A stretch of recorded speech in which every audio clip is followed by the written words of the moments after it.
I tend to skip a lot of derivations because there's so much material to cover, and I typically feel like people zone out during them. So, but I think this one's easy enough that you guys can track with it and get a little bit of a deeper understanding through it. So hopefully you guys enjoy the derivation part. So essentially we're gonna solve for the state response. We're gonna solve for the state x as a function of time from the differential equation, the state equation. And then we're going to plug that into the equation for y. That one doesn't take much, just sort of plug and chug. So that's what we're doing in this lecture. First, we'll start with the state response. So the state equation can be solved by a mixture of familiar techniques as follows. First, we arrange. So the state equation, let's remember, the linear state equation that we're solving is in this form, 2.2a, 2.2b. We want to solve 2.2a, the state equation. So first we rearrange. We bring the ax term from the right-hand side over to the left-hand side. Just subtract. I know. Whew, that was a tough step. An integrating factor would be clutch. But what should it be? It looks analogous to a scalar ODE that we would use the natural exponential, so e to the negative at, so exp is the way of writing that function. You're just good old-fashioned e to the x, right? Exp of negative at for positive constant a. So why do I say that? If this was a scalar situation, we had dx not vector dt minus ax equals, say, some scalar b times some scalar u, then this left-hand side could be multiplied by e to the minus at, well, both sides could be multiplied by e to the minus at, and then you could recognize that this is the derivative of a term with, so it would be x e to the minus, I don't want to write it there, I'm going to write there already. It would be x e to the minus at. If you took the derivative of that, you would, with respect to time, you would get dx dt times e to the minus at, and then if you took the derivative of the e to the minus at term, you would get minus a times x e to the minus at. So if you just wrote your function as d dt of that, instead separate variables, integrate, you could find the solution, right? Some of you have seen that solution technique for first order ordinary differential equations. I don't know if all of you have, but I'm pretty sure it's pretty standard using a so-called integrating factor. But we've got this matrix vector equation, so we can't just do that with a scalar e to the at. So we have to figure out what to do. What's this integrating factor going to be? We need a matrix version of this exponential, right? That's what we want. Like something that's analogous to e to the at, negative at, but that's matrix version of it. Recall that a series definition of the exponential function, so exponential function exp of some scalar z is equal to the sum from k equals 0 to infinity of 1 over k factorial z to the k. That is the series definition. Calculus something? I don't remember which calculus it is, but you do series, you talk about these different functions and their series definitions often. calculus 2? Yeah, or 3. Yeah, so this is a very common one to see in calculus. So you probably saw this definition of the exponential function. Series definition. So that's a place for us to start. So that's the definition of this exponential that was super useful as an integrating factor on the scalar equation. But let's see if we can use its definition as a series to construct something like it for a matrix. So that's exactly what we'll do here. We define the matrix exponential. We use the same signal, or the same symbol, exp, so exp. We'll also use e raised to the power. The book almost exclusively uses e raised to the z. We will use both. So exp of z. So for an n by n complex matrix z, so complex valued matrix, complex numbers include the real numbers, right? So it could be all real numbers. So we've got the e to the z, or exp of z, is equal to the sum of 1 over k factorial, same as before, right? 1 over k factorial. This is z, the matrix, to the k, instead of z scalar to the k. That's the only difference. We define it to be exactly the same as the scalar exponential in its series definition, but we do it for the argument of the function z being a matrix. So what happens when you square a matrix or cube a matrix? What does that mean? Multiply by itself. So yeah. You have to do element-wise by itself. So that's a good question. So we're going to do z raised to the second power. What this means is z times z, matrix z times matrix z. We do matrix multiplication. We don't do element-wise multiplication. If you were in MATLAB, you could do element-wise multiplication if that was what you wanted to do. But in this case, we don't want to do element-wise. We want to do a good old-fashioned matrix times a matrix multiplication. Okay?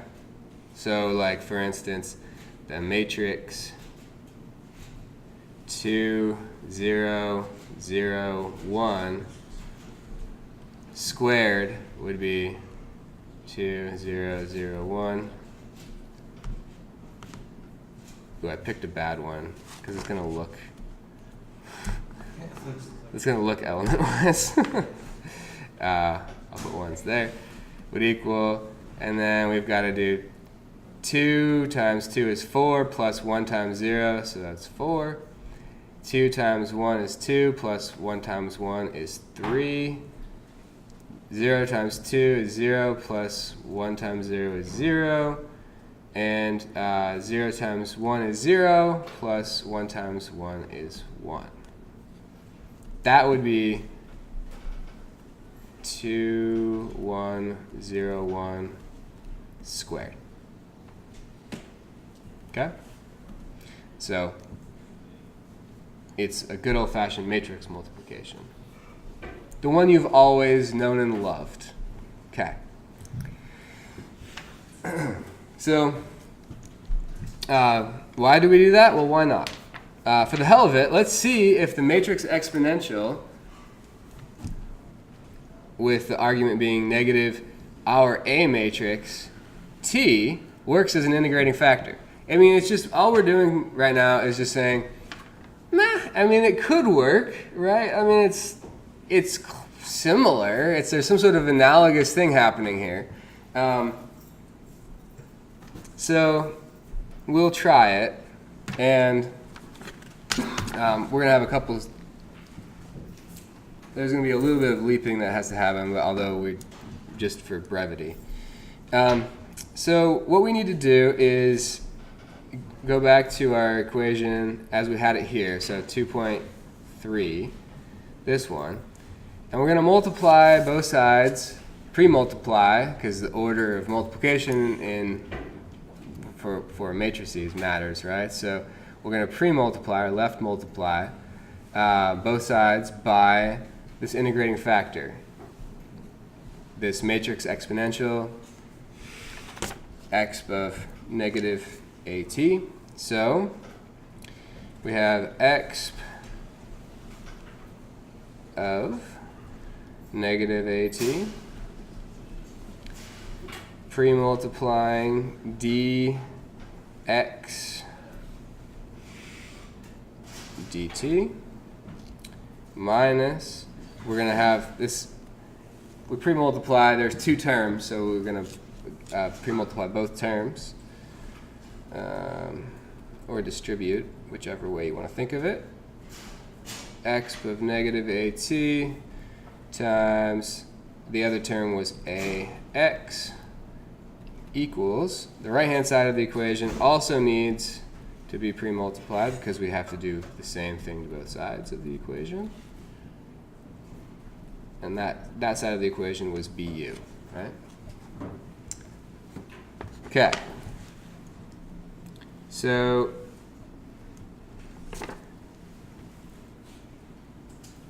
I'm going to assert something here, and I want you guys to, so this arrow is for the next line, so I'm going to do a little aside. So here's an exercise. I'm going to assert that it's true, and here's something, it's not too hard to prove if you do the series expansion, but it's kind of a fun one to do, and I think that you guys all could totally do it. So here's an exercise. Prove that d dt of, well, I don't really need to have the parentheses, of exp, the matrix exponential e to the negative at is equal to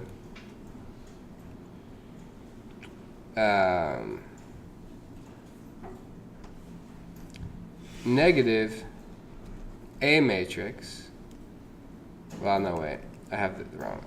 Negative exp of negative at times the a matrix. So this looks a lot like, oh, you take the derivative of the exponential, the constant comes out, and you get the exponential back. It's very analogous to that. You can prove it if you just go to the series definition that we define right here and start looking at the first, look at the first few of the expansion. So k equals 0, k equals 1, k equals 2, and see what it looks like, and you'll find that this is totally true. Okay? So that's an exercise. So prove that. So we're going to use that identity, though, and we're going to say, oh, that means this totally works as an integrating factor. Okay? So just like in the scalar case, we can say d dt of exp of negative a t x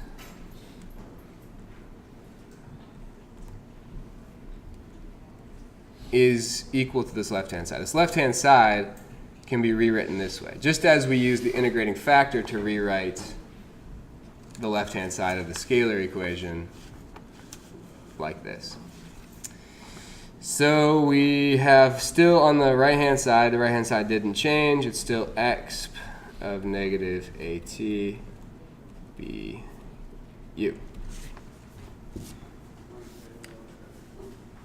Okay, so rearranging and integrating over the interval from 0 to t, we're going to rearrange in the usual way when we do an integrating factor.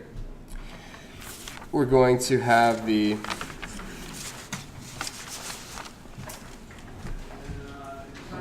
differential d of exp negative at x stay on the left-hand side. We're going to bring the dt over to the right-hand side. exp of negative at b u dt. Okay? So all we did there is take the dt and move it over to the right-hand side. What's nice is that now if we integrate, which is what we'll do in the next step, we're going to be able to solve, we're going to be able to get an x out of that on the left-hand side with no x on the right-hand side, which means that this is about to be solved, right? This is what we need to be solved. So, great. So we integrate from 0 to t, and we are going to need, so the left-hand side is a very easy integral that we'll do.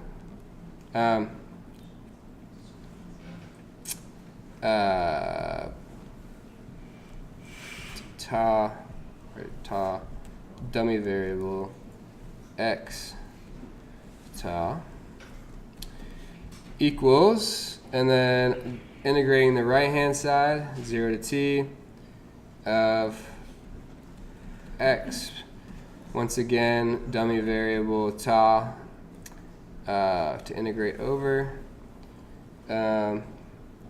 u, and then I suppress the of t a lot, but let's do of, because since we were doing the dummy variable of ta, it's kind of important to explicitly state that it's a function of ta.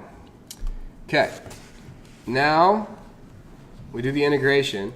The left-hand side integration is simple. What happens if you integrate 0 to t of, the integrand is 1, right? Of 1 dx. What does that equal? It's x. Actually, no. It's how should I say? X evaluated from 0 to t. So t minus 0 equals t. So we can do the same thing for this complicated expression. We don't have to do too much then. So we have exp of negative a t x. We're back to of t. But then we also have this minus the term evaluated at 0, right? So we have exp of the 0 matrix. So negative a times 0 is the 0 matrix, but we'll just write 0 times t, 0. X of 0 equals, and then the same thing on the right-hand side. 0 to t, x. We didn't change the right-hand side at all in this step. B u of ta d ta. Okay, let's do one more rewrite of this. So we've got, let's just simplify this matrix exponential of 0. If you evaluate it, from the series definition, all of the higher order terms will become 0 because they'll have t in them. The first order term, though, is the identity matrix. So you're left with the identity matrix, okay? So we can essentially just not write that. It's the identity matrix I. So I multiplying x naught is just x naught. So we'll rewrite this x e to the negative, or x of negative at, x minus x of 0 equals integral from 0 to t of x negative a ta b u of ta d ta. Okay, so we're getting close. This last expression can be solved for x, which is the state response solution. Before we do this, however, let's define the matrix function called the state transition matrix phi, capital Phi, to be the matrix valued function x of t is x of at is equal to phi. We're going to talk more about the state transition matrix in a moment, but this is the start of it. So for now, we'll just use this definition.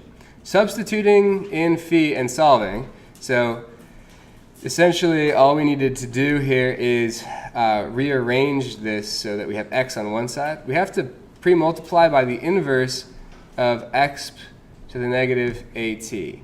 So we're using another identity here, which is a nice exercise to go through, but the identity is that the inverse of x of negative at is, so the inverse is equal to x of at. Okay, so if we pre-multiply by this inverse on the left-hand side, it goes away. After we add the x naught over, then we're left with x by itself, and this is our solution. So I wrote it in two ways. The first way, this x of at, which happens to be phi, right?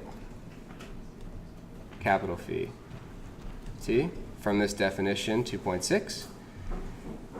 2.7a ends up with two phis in it, two state transition matrices in it.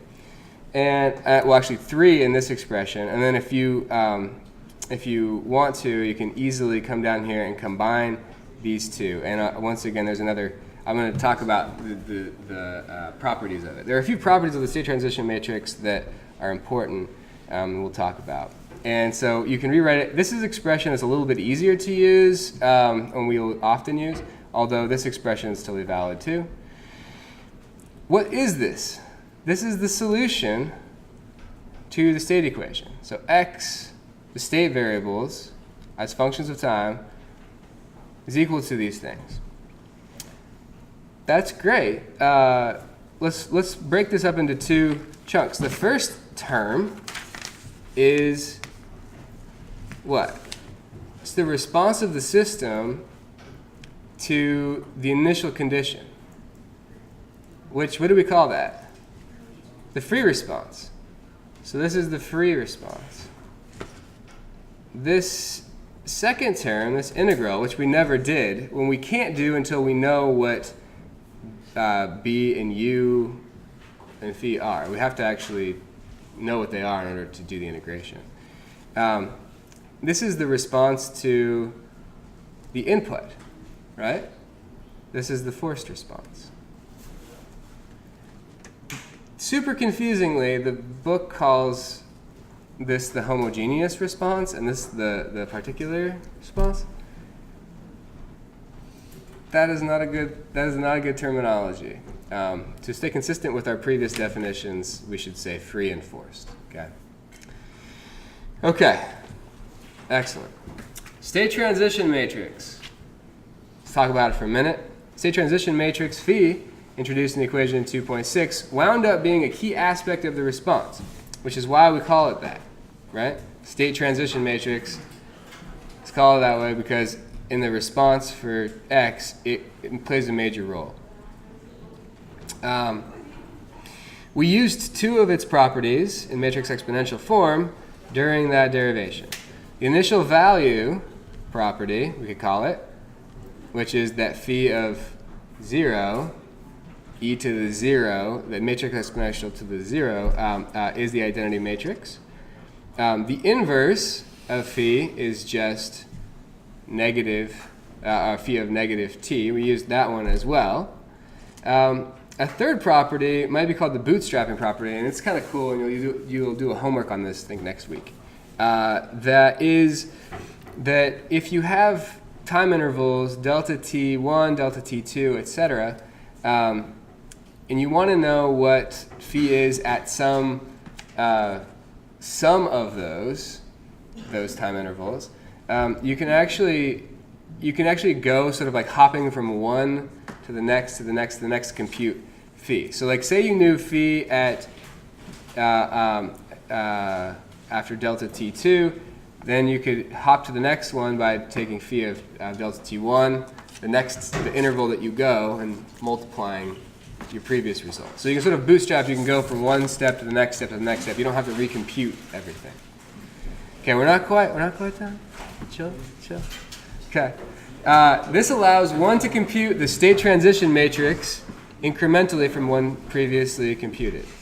A final property we'll consider is a special case of a diagonal A with diagonal elements A1, 1, A2, 2, and through A and N, which yields a diagonal state transition matrix. Okay, so this one is actually going to be really useful for us. Phi of t when A is diagonal. Our phi ends up being e to the A11 t, e to the A22 t, all the way down to e to the ANN t. Everything off diagonal is 0 here. That one's really nice because the last property turns out to be quite convenient for deriving phi, as we will see in lecture 2.4, but we haven't got there yet. So for now, we must rely on the definition of phi from equation 2.6 and the series definition of the matrix exponential from equation 2.4 to compute phi, or to derive phi for a given problem. This requires us to derive the first several terms of the series solution and attempt to divine the corresponding scalar exponential series, a rather tedious task and something that you guys did in Calculus 3. Other than to familiarize ourselves with the definition through exercises, we prefer the derivation method of lecture 2.4. So you'll do a couple exercises to get familiar with the definition, and then we'll compute it a different way.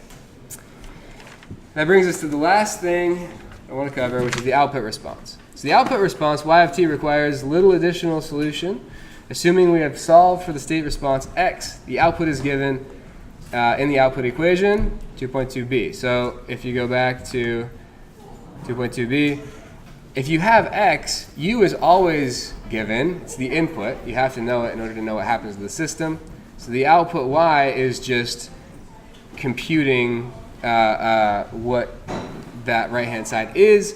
So all we did for this is we plugged in 210b our solution for x, and that's our full expression for the output as a function of time. Having A be a diagonal matrix with elements A1 to A and assumes they're square. It does. You didn't really say that they're square. Yeah, so Assuming that the A, B, C, and D are square matrices. Yeah. Since the properties hold for So the A matrix is always square. square. Just the A? The A matrix, yeah. So B doesn't have to be square. Okay, so the A is always A is always square. And the diagonality is very rare to have happen when you first construct the system. However, we'll learn a technique for transforming any system that's not diagonal into a diagonal system. Is it diagonalizable? If it's diagonalizable. There's also the so-called Jordan normal form, which we won't cover, but that's for systems that are not diagonalizable. So it's as close as possible.